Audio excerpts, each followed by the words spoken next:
Ya, selanjutnya kita ke klasifikasi akun ya. Pada akuntansi itu itu akun pada akuntansi ada banyak ya, ada kas, ada piutang, ada aset tetap, kemudian ada investasi saham. Nah, itu kalau nggak diklasifikasi nanti kan kurang rapi. Nah, itu tujuan klasifikasi supaya lebih rapi. Ini saya klasifikasikan untuk akun itu ada 6 ya.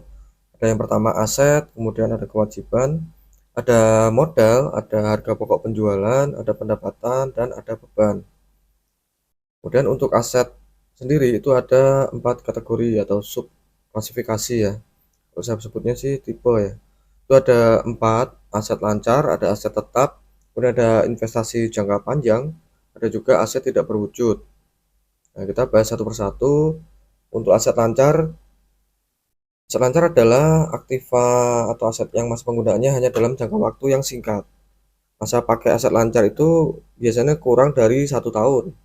Nah, aset lancar umumnya terdiri dari kas, ada sekuritas, ada piutang, persediaan, ada biaya dibayar di muka atau pembayaran di muka ya. Kemudian ada yang namanya aset tetap. Aset tetap itu aset berwujud yang digunakan untuk operasional perusahaan. Ya, ingat ya. Itu aset yang berwujud yang digunakan untuk operasional perusahaan. Biasanya masa manfaatnya bisa lebih dari 1 tahun. Contohnya ada gedung, ada tanah, kemudian ada mesin, peralatan, kendaraan, dan sebagainya. Dan juga yang tergolong ke dalam aset itu ada investasi jangka panjang. Contohnya ada investasi saham, kemudian ada investasi obligasi. Kemudian yang keempat itu ada aset tidak berwujud. Ya, bedanya dengan aset tetap tadi kan dia berwujud, ada wujudnya, ini tidak berwujud, tapi ada nilainya. Ini berupa hak-hak istimewa yang dimiliki oleh perusahaan ya. Contohnya ada goodwill, ada hak paten, ada hak cipta, ada juga waralaba. Kemudian klasifikasi akun yang kedua itu ada kewajiban atau hutang atau liabilities. Itu yang pertama ada hutang jangka pendek, ada juga hutang jangka panjang. Yang pertama ada hutang jangka pendek itu ada hutang dagang, ada hutang wesel, hutang gaji, hutang pajak, hutang pendapatan dibayar di muka. Kayak ada customer yang bayar DP ke kita sebagai pemilik usaha, sebagai ini. Jadi akan masuk ke dalam hutang jangka pendek. Kemudian ada juga hutang jangka panjang, contohnya hutang hipotek, ada hutang obligasi atau hutang sewa guna usaha. Kemudian klasifikasi yang ketiga itu ada modal atau equity. Sini saya sebutkan ada dua, setoran modal dan modal saham. Dan lanjut ke yang keempat itu ada harga pokok penjualan. Jadi kalau untuk materi akuntansi dasar biasanya ada klasifikasi cuma 5 ya, belum termasuk harga pokok penjualan. Karena biasanya yang diajarkan hanya untuk perusahaan jasa. Nah, kalau untuk perusahaan dagang dia harus ada harga pokok penjualan karena kan ada modal di situ, ada barang modalnya. Nah, yang termasuk dalam harga pokok penjualan itu adalah biaya-biaya atau pengeluaran yang dikeluarkan secara langsung dengan tujuan untuk menghasilkan produk atau jasa. Yang termasuk dalam klasifikasi ini ada biaya bahan baku, ada biaya pengiriman barang, kemudian biaya retur, ada diskon penjualan, kemudian gaji karyawan pabrik, kemudian ada biaya penyimpanan barang sebelum dijual ya, kemudian biaya overhead pabrik. Nah, mungkin ada pertanyaan, itu kok ada gaji karyawan, ada biaya pengiriman masuknya ke HPP. Nah, seperti yang disebutkan pada awal tadi, ini yang berkaitan langsung dengan proses menghasilkan produk atau jasa.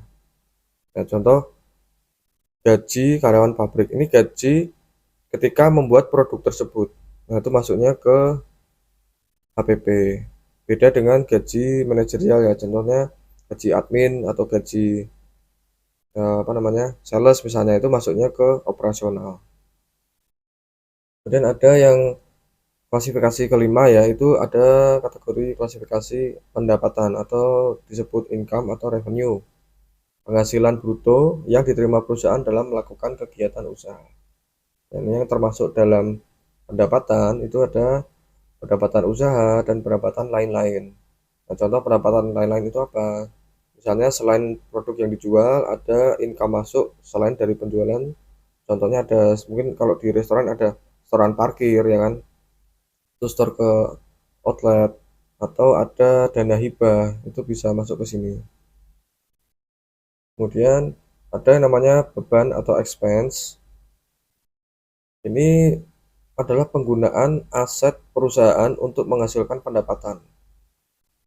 Sebenarnya banyak sekali ini untuk beban ini yang paling banyak dicatat ya, karena untuk di tracking biasanya ada beban sewa, beban gas, beban listrik, ada beban internet dan pulsa, ada beban gaji, beban transport, beban bunga, kemudian ada biaya administrasi bank, dan beban penyusutan peralatan.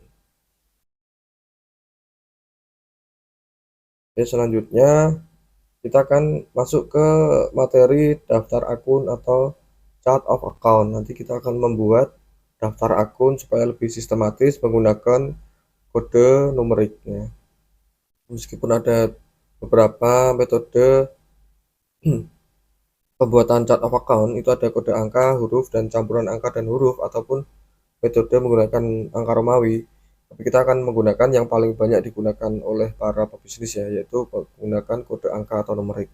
Oke, lanjut.